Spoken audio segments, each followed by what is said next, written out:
And put a little bow on him. Yep, prettying up the animal kingdom one critter at a time.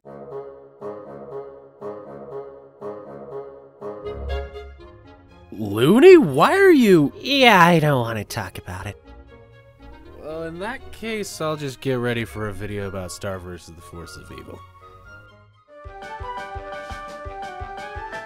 Hello interwebs, I'm Eric and welcome to TheLooneyTurtle. In one of my previous videos, I discussed how the Moomins were evil, Toffee planned for all of this to happen, and the monsters were going to get a wand of their own. Well, you at least got that last part right. And what's wrong with the first two? Well, the Moomins aren't evil, are they? Well, I guess I can't say that the Moomins are inherently evil, but they aren't a perfect race. The Great Monster Massacre, as well as a few other events in the show, make the Moomins feel more human, mainly because their actions aren't presented as the objectionably right way to handle a problem like this. The humans defended themselves from the monsters, but the monsters were the original inhabitants, so what do you do in a situation like that? Attack the monsters? But it was their land to begin with.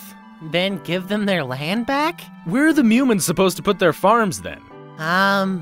That's the point. There was no easy solution to this problem, and it led to a lot of possible bloodshed, ending in an unhappy monster race. Are the Moomins right or wrong for that? Well, I guess it's not clear, given how they didn't really have a way to win morally. Aside from that, I still think that Toffee is pulling the strings behind the scenes. What? I thought he was vaporized. And have we even seen him since the season 1 finale? Nope, but I think he created that wand. How? Let's start out with the season finale. In this episode, we discover that Toffee can regenerate entire limbs, and that, unlike Ludo, Toffee wants to destroy the wand entirely. But then we see him smile after seeing the wand crack. Now, if this kind of reaction came from Buff Frog or Ludo, I wouldn't think twice about it, but Toffee is a little bit of a special case. He's been shrouded in mystery ever since his first appearance, and since then, he's been seen as a very resourceful and efficient character. Not only was he able to get into Ludo's castle, or throw out Buff Frog, or even Ludo from his own castle, he got Star to blow up her wand. I'm under the impression that since he already knew how to blow up the wand, he knew that there was a backup plan. Okay, maybe he knew that the Moomins had a backup plan, but he didn't survive the explosion, did he? I mean, he was at point-blank range. He might not have been in the best position, but once the dust settled and Star reminisces, there's one thing that survived: his jacket. But he can't regenerate from his clothes, can he? I would assume not, but we don't know the extent of his regenerating powers. On top of that, there's one limb that has, for some reason or another, been missing from Toffee's person. And what's that? His finger. Now, I know that it might seem outlandish, but perhaps Toffee left his finger in his jacket and used it to regenerate later on.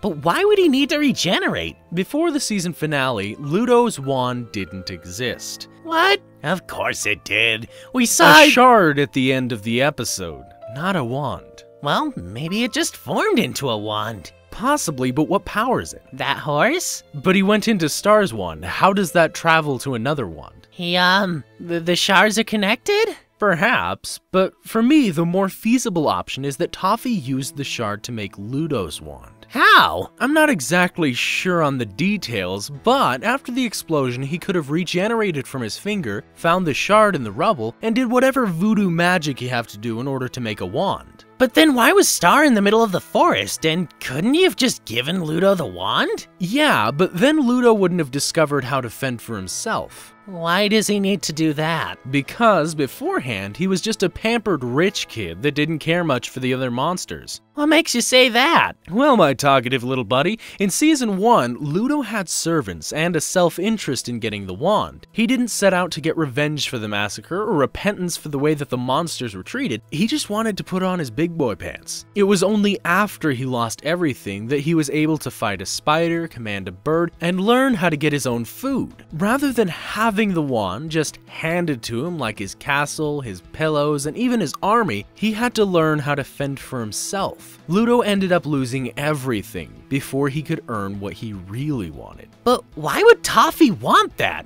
Couldn't he have just used the wand himself? I think he's pretty well off, seeing how he's well dressed and obviously well educated if he's able to know all that he knows. I don't believe that Toffee has anything to gain from this wand, or maybe he wants to act like a middleman who evens the playing field. The real fight should be between the two that have been fighting this entire time. So, perhaps after he obtained the wand, he waited to see if Ludo would survive. Then, once everything was settled, he just led Ludo to it. How? Wasn't it Star that led Ludo to the wand? It could have been, but why would Star be in the forest? She seems to avoid traveling to her own dimension, so another possibility is that Toffee conjured up a projection with the hours worth of video that he got from those cameras in Star's home. That, or a shape-shifting monster, but that's just what I think. Feel free to share your thoughts in the comments below, and while you're at it, feel free to check out some of these videos. And with all that said, I will see all of you in the next video.